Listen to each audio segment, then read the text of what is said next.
Hello, today we'll be talking to you about cities and environmental justice. In this presentation, we're going to provide an introduction to community gardens and principles of socio-environmental justice, followed by a discussion of an international comparison of community gardens and policy in Australia and the United States of America.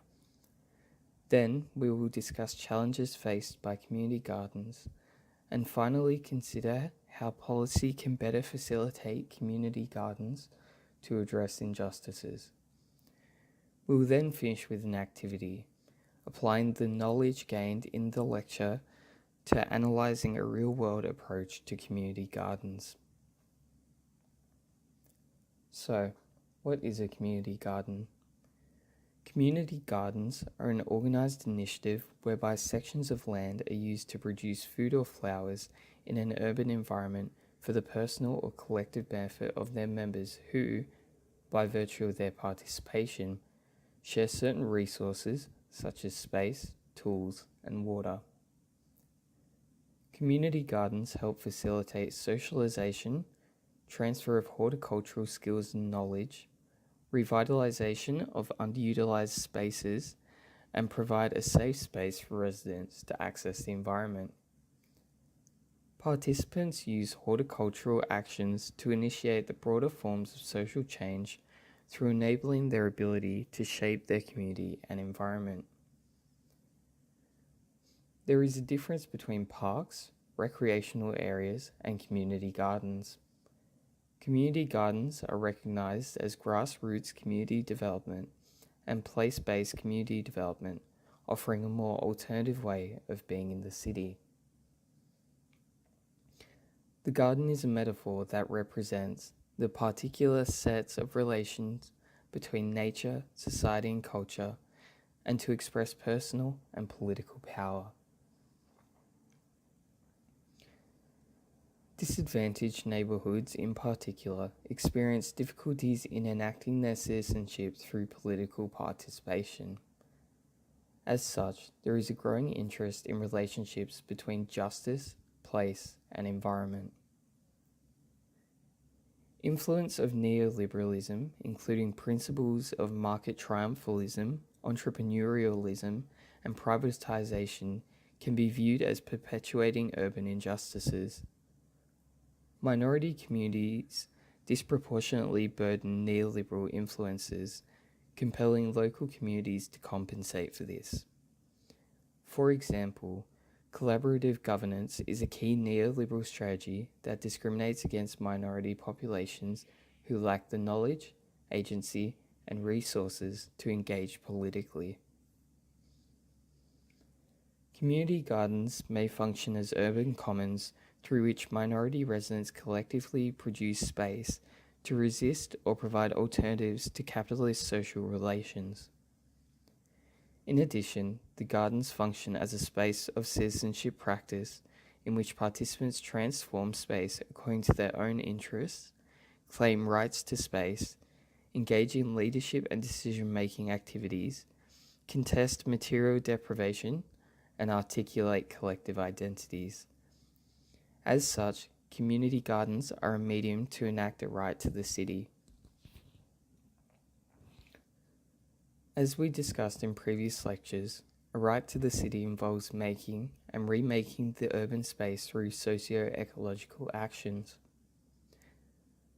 The site of the community garden has thus come to represent the spatial manifestation of transition from injustice to justice, as well as the empowerment of the local community.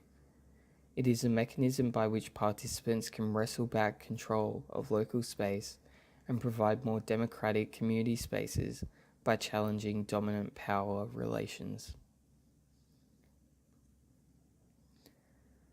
There are several injustices which are addressed by community gardens in areas of low socio-economic standings, including urban food security, poor urban environmental quality and access to green space, and the marginalisation of minority groups. What unites all these environmental projects is the willingness to address social, environmental or socio-environmental injustices through the practice of gardening. The environment is the medium through which social, cultural, and political forms of transformation can be achieved. The environment helps provide a sense of community, a sense of self, and a broader sense of unity throughout the world.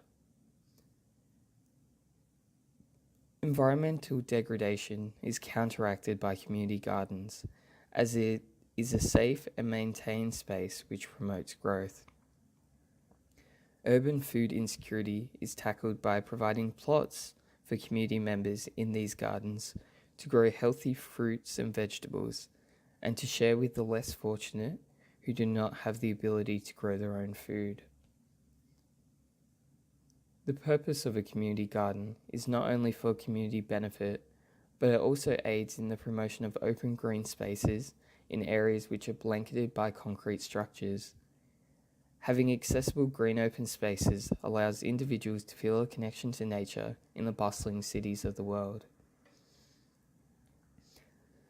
Different projects also address different scales of injustice, from distant issues experienced by refugees to ones experienced in immediate neighbourhoods. Providing connections between individuals from similar races, cultures, and religions can help individuals grow and provide a support network with like-minded individuals for times of need, and is especially helpful as these individuals may have experienced similar issues.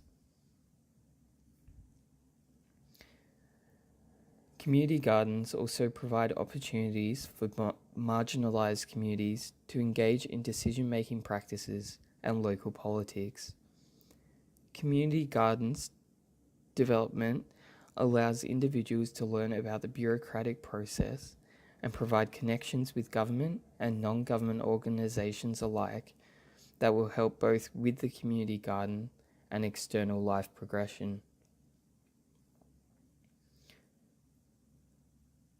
The social and environmental impacts vary from one project to another, reflecting the missions of individual projects. This is emphasised further in the comparative case study of community gardens in Australia and America. Milbourne concludes that much of the literature on community gardens focus on their role in disadvantaged communities of the developed world.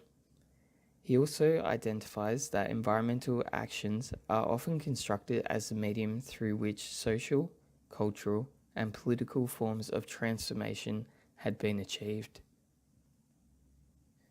Community gardens are seen as spaces which allow individuals to escape and resist broader social, economic, and political forces that are imposed on individuals' lives. This sense of escape can be viewed both interpersonal and physical, escaping the problems of an individual and escaping a place which can cause problems. Community gardens provide a safe haven for the many, where you can socialise or choose to isolate oneself, dependent on the mood an individual is in. The disparity seen between Australia and the United States in relation to community gardens is evident in the commitment that governments are making in their respective countries. The neoliberal ideologies of the American market favours the developer and continues to do so without worry of the damage that can be caused. Community gardens, although beautiful and helpful to the community, are seen as a temporary space filler until development is proposed. Community gardens in the United States, as with some areas in Australia, are driven by the need of people for fresh food, connection, and social change, especially in lower socio-economic areas. These gardens are imperative for both introducing green space in dense urban areas and providing a safe space for the community to socialise and grow fresh produce which may not be abundantly available to them. Our case study focuses on the Harambee Community Gardens in Milwaukee as they cover a class-based disparity, social reform and government participation, or lack thereof, in developing, promoting and sustaining community gardens. Comparatively, we'll look at Australian community garden examples and how they are developed, promoted and sustained, and by who. Grassroots community gardens in the Harambee community are often plagued with government intervention and strict requirements that must be adhered to in order to retain the land that the garden sits on. The strict restrictions are also met with a lack of support, meaning that if an amendment is needed to the garden to make it permissible under government legislation, the organisation must find help from NGOs or volunteers to resolve an issue. Volunteer turnover, lack of skill among volunteers, or unreliability of volunteers can limit organisational capacity and scope of feasible action. When organisers do build up the courage to ask the government for something, they find it best to ask for things that they know they will receive a positive answer to. This can cause deprivation to the garden, as what is seen as a necessity to the organisers to continue operations can be seen as a luxury to government organisations. Community development opportunities are heavily present in the community gardens in Harambee, with one program offering young adults the opportunity to intern at the garden and be paid for their time.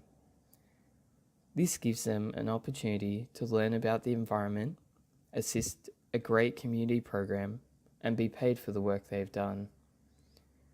The skills and knowledge that they learn is then transferable to family and friends. One mother of a participant in the program noted that she did not know how to prepare particular fresh produce until her child had showed her, as it had not been readily available to her previously, and therefore she had not experienced cooking with it. The programs aimed at children and young adults also helps keep them from becoming delinquents and facing a life of crime.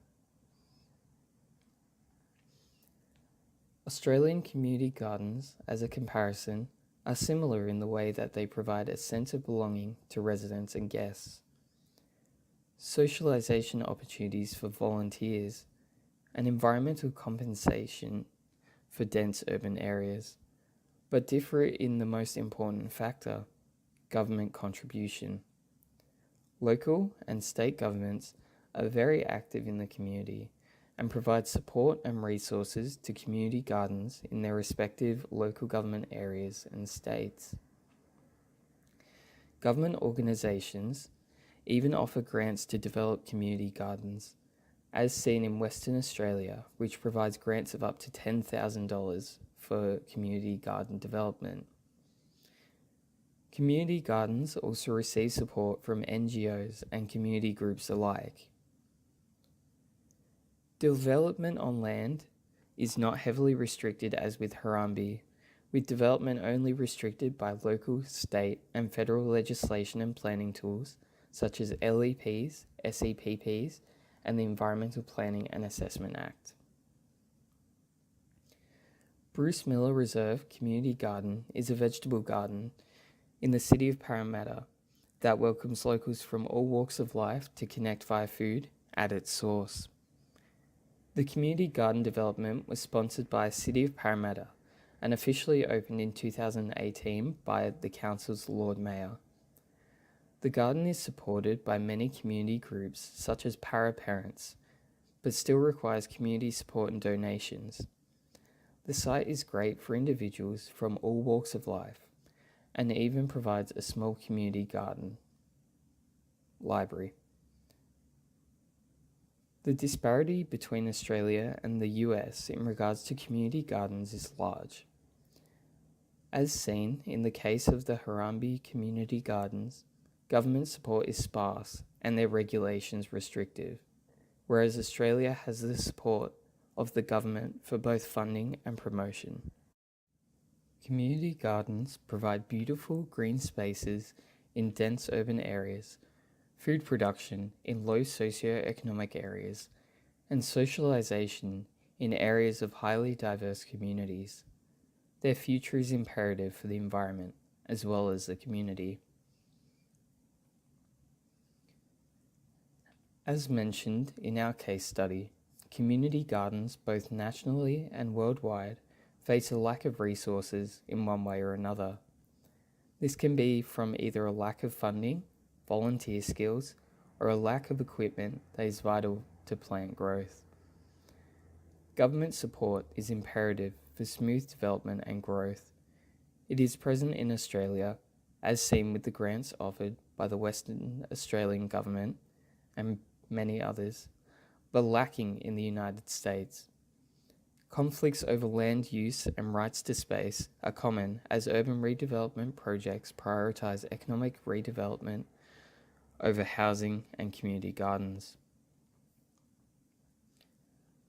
Policy needs to enable and empower citizens to improve material conditions at the neighbourhood level. Participants, not-for-profit organisations, and government need to adopt a collaborative approach to ensure that community agency is not compromised and local power over these spaces is retained. While government regulation of community gardens could be perceived as a political strategy to retain the control of space, adopting a meaningful, collaborative approach will ensure the challenges faced by community gardens are minimised. Community gardens should not be viewed as a response to crisis in disadvantaged communities, but a valuable strategy that can be utilised by a variety of communities, whether it to increase socialisation, improve access to fresh food, improve well-being of locals, or to simply provide access to open green spaces. In addition, it is the responsibility of both state and local governments to recognise the importance of community gardens and have specific land use policies relating to this. Community gardens should be reflected in local environmental plans, and urban areas should have community garden land use quotas as determined by the state. Government regulation of community gardens could be perceived as a political strategy to retain the control of space. In order to highlight the relationship between place, environment, and political power, it is important to consider how community gardens in Australia are approached by the community and by the government. In groups, looking at the City of Sydney and one other local council website, please answer the following. How many local gardens are present within the LGA? Who organises the community gardens? Where do the funds come from? And are there any associated membership fees? What are some of the activities undertaken by community gardens? Do the councils differ in their approach to community gardens? Are government attitudes towards community gardens changing? And what are some of the ongoing challenges faced by community gardens in Australia? Propose one recommendation that could be put forward to local government that would reduce urban injustice. Thank you for your time.